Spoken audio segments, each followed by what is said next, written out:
Gott.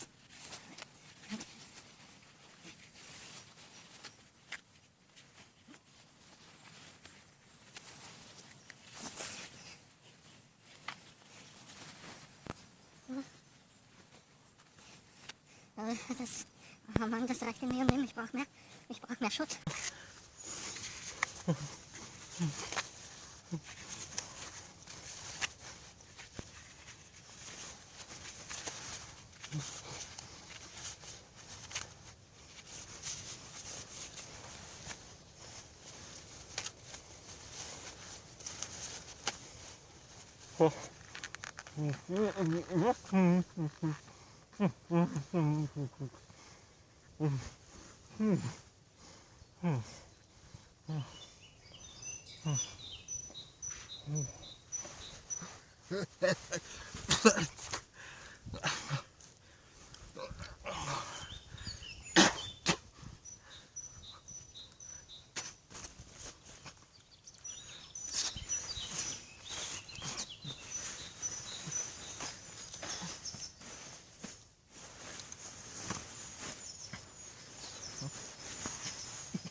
Nun kennt ihr den wahren Grund, weshalb man niemals genug Klopapier in so einer Krise hat.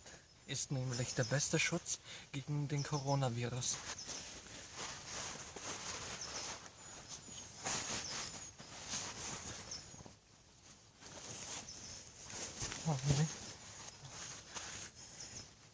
Und am sparsamsten sollte man damit umgehen, indem man dieses Klopapier immer wieder neu verwendet. Dann muss man nicht so viel davon kaufen, kostet nämlich Geld.